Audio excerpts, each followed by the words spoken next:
Shalom, everyone. Welcome to Hebraic Awakening. I'm doing a little chit chat on my back porch, trying to get over, my allergies. I hope you can hear me.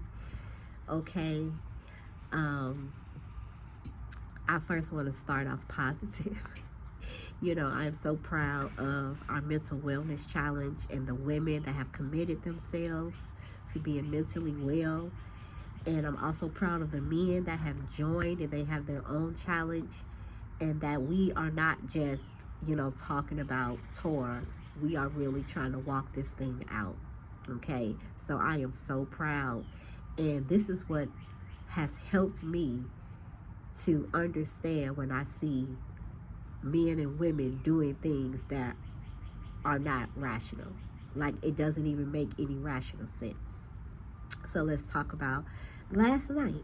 So I'm at a particular grocery store and I'm taking my son, and he goes into the grocery store, and it's at night, it's raining, it's about 8:30, a quarter to 9 at night, and I'm pulling up, letting him out, and then I pull into the parking space, and two little girls look like maybe 5, 6, and 9, 10, maybe, little bitty girls, and they pull up, and I'm like, what the world?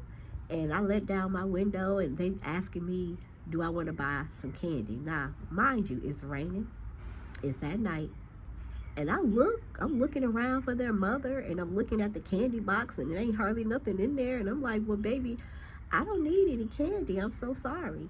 And I see them continuing to go up to every car in the parking lot. I'm not kidding, by themselves, in the rain, in the dark. And I'm watching, because I'm like, where are their parents, right? And I'm watching them, and men are giving them money for the candy. Some people are not, some people are turning them away. And I'm ready to get out, and I'm ready to be like, where are your parents? Where is your mother? Where is your mother? And they looked like they were taken care of. You know what I'm saying? Their hair was braided nice and neat. Their clothes was nice and neat. So I didn't understand what was going on. So before, Tina, when I see stuff like that, I get really, really angry and emotional. And I had to sit there and talk it through. And my husband was on the phone. And I'm like, honey, who will have their children out this time of night, as small as they were, by themselves? So I'm scouting the parking lot, and I'm trying to make sure nobody snatches them up. And I'm about to get out this car and get with these little girls, and then I spot the mothers, and the mothers were sitting on a bench, enclosed, away from the rain, and they had two lap babies. So I'm older. I call, babies that can't walk lap babies or arm babies, right? They could not walk. And they have their strollers, and I see the babies in their arm. And then I'm looking at the girls, and I'm livid, because I'm trying to figure out, why are you doing this or having them to do it? And these girls, they ain't got no shame. They're not timid or afraid. So they've done this before.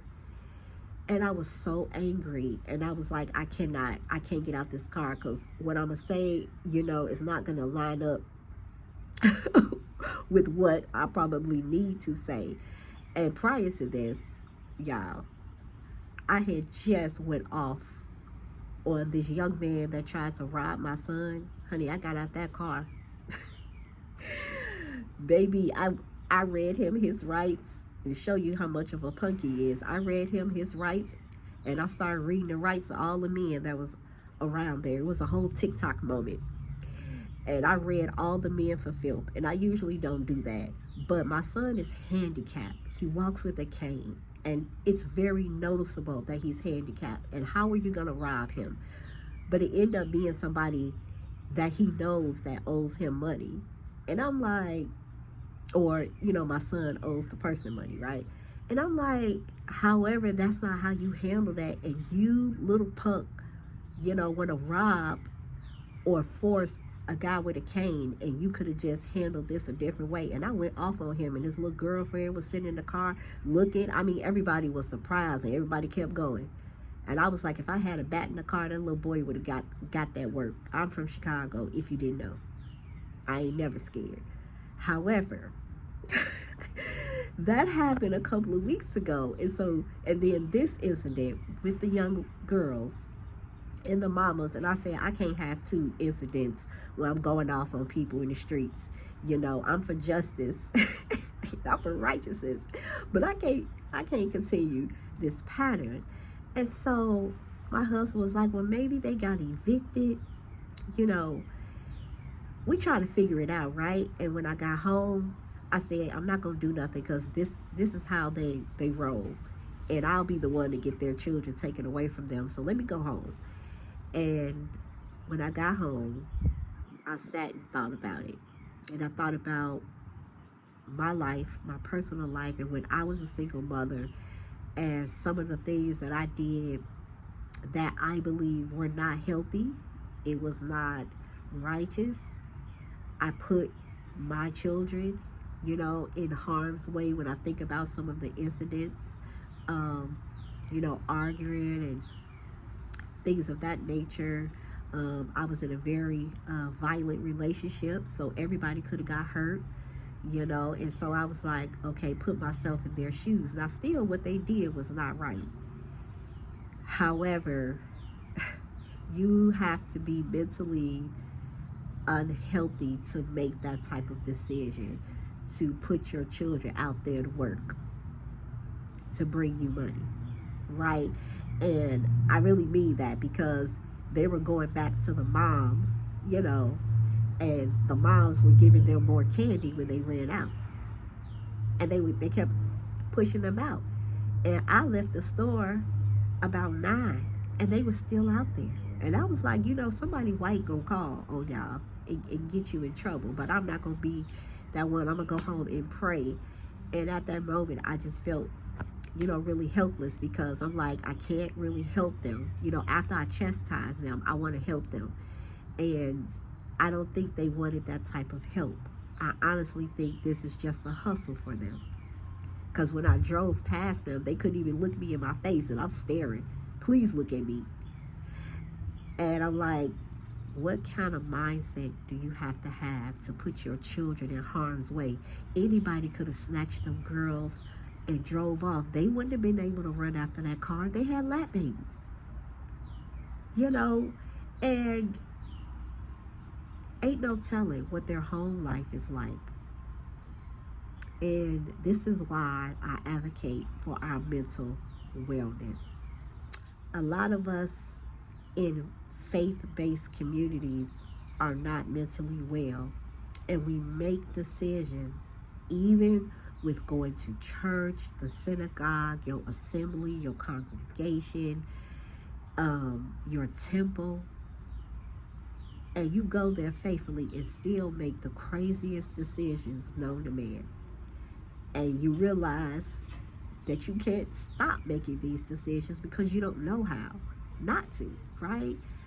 And I just want our community, especially us older women, to be able to advocate for our younger sisters, our single mothers, and actually have a solution. Because there's nothing like jumping out the car and going off on somebody and you don't even have a solution.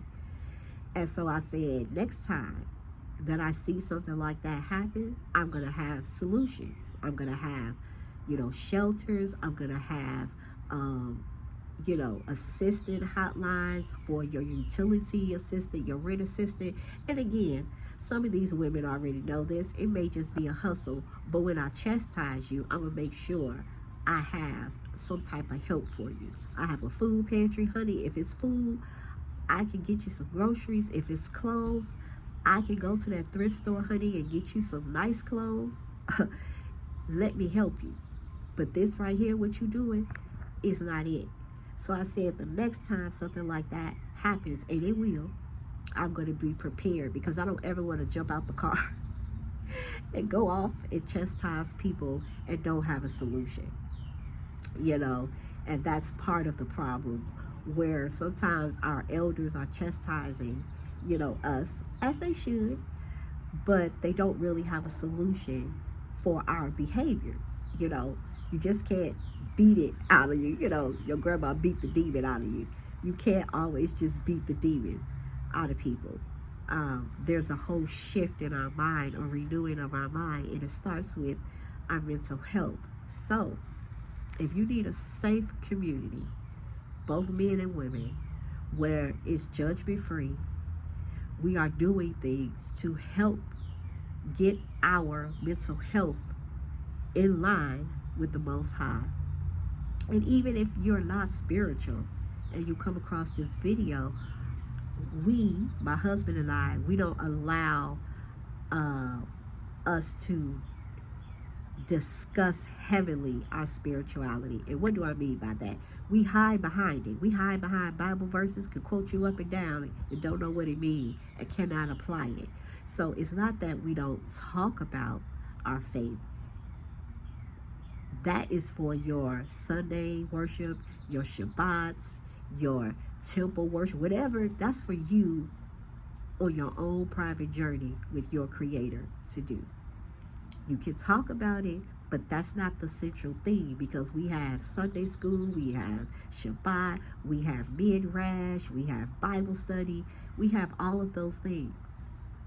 But over here, we're going to focus on us in our healing, because the word says, and I know they wrote it backwards, and what they wrote was, love others as you love yourself. It should be written, love yourself so that you can love others.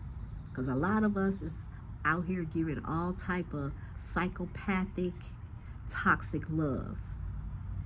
And it's not healthy. And so we have to deal with that first. We have to deal with the mind, the brain. We have to deal with the chemicals in the brain. We have to deal with why you want to be isolated. Why are you an extreme introvert? Why are you an extreme extrovert? Why can't you never be in the middle? So if you need a safe space, please email me and I will get you that information. And trust me, you're going to love the community. So many women, they will reach out to me, but they are not ready to do the work. And it's sad, because they'll say, I need this, and are too afraid to do the work. That's the saddest part of it all. Don't be afraid to do the work. Learn to show up for you. You can't love nobody else if you don't love yourself, right? So I hope this little chit chat has helped you. And older women, let's get out there and let's help our younger women, and let's have solutions. Let's not just pop off at the mouth, but let's have solutions for our younger women, and the men also. Let's have solutions for our men, all right? And not just chastise and go off and make TikTok videos about how we can't stand the millennials and Gen Zs. That's not helping, right? All right, until the next video, shalom everyone.